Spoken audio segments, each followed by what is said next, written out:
নমস্কার, আমি Debtanu. Welcome to my channel কবিতায় পথ চলা। আজকে আমি আবার এক নতুন কবিতা নিয়ে এসে গেছি, যেটি চেষ্টা করব আপনাদের আবৃত্তি করে শোনানোর।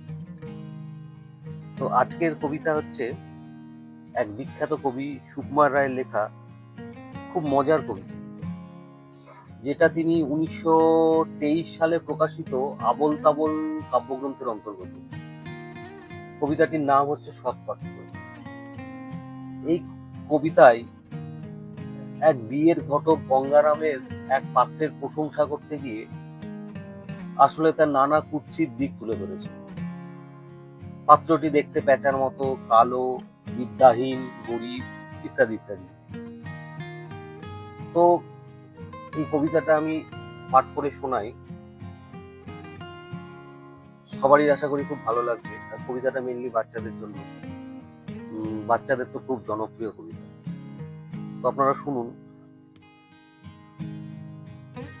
শুনতে পেলাম পোস্তা গিয়ে তোমার নাকি মেয়ের বিয়ে, গঙ্গারামকে পাত্র পেলে জানতে চাও সে কেমন ছেলে, মন্দ নয় সে পাত্র ভালো, রং যদিও বেজায় কালো, তার ওপরে মুখের গঠন অনেকটা ঠিক পেঁচার মতন, বিদ্যে বুদ্ধি বলছি মশাই, ধন্যী ছেলের অধ্যাবসায়, 19টি বার ম্যাট্রিক এসে ঘায়েল হয়ে থামলো শেষে, বিষয় আশয় গরিব বেজায়, কষ্টে সৃষ্টে দিন চলে যায়, মানুষ তো নয় ভাইগুলো তার, একটা পাগল একটা গোয়ার, আর একটি সে তৈরি ছেলে, জাল করে নোট গেছেন যে, কনিষ্ঠটি তবলা বাজায়,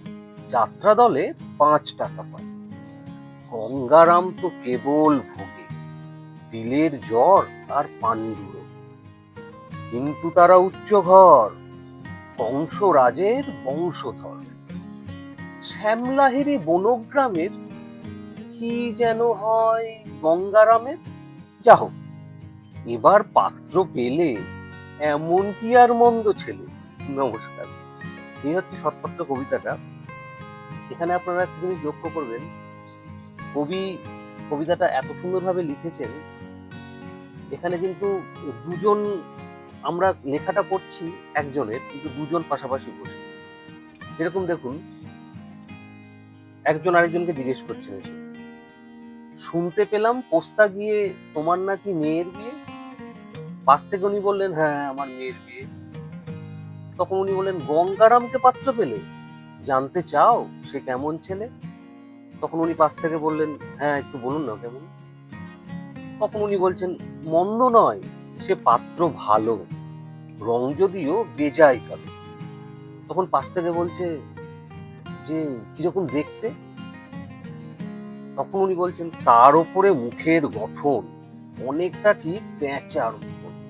তখন আবার উনি জিজ্ঞেস করছেন যে পড়াশোনা কিরকম, বিদ্যে বুদ্ধি, তখন উনি বলছেন বিদ্যে বুদ্ধি বলছি মশাই, ধন্যী ছেলের অধ্যবসায়, 19টি বার ম্যাট্রিক এসে ঘায়েল হয়ে থামলো শেষে। তো ব্যাপারটা দেখুন, কবি এত সুন্দরভাবে লিখেছেন।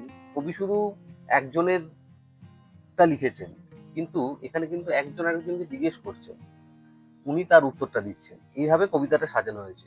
তো আপনারা যখন আবৃত্তি করবেন, অবশ্যই এই জিনিসটা মাথায় রাখতে হবে যে দুজনের কথোপকথন হচ্ছে। আমিও সেভাবেই চেষ্টা করেছি। যদি আবৃত্তিটা ভালো লাগে আপনাদের, অবশ্যই বলবেন, কমেন্ট করবেন এবং বেশি বেশি করে শেয়ার করে দেবেন, যাতে অনেক বাচ্চারা শুনতে পায়, তাদের ভালো লাগে। আর এ তো বাচ্চাদের তো খুব ভালো আবৃত্তি, মানে ভালো কবিতা, বাচ্চারা খুব আনন্দও পাবে শুনে। তো আজকের মতো এখানেই আমি শেষ করব।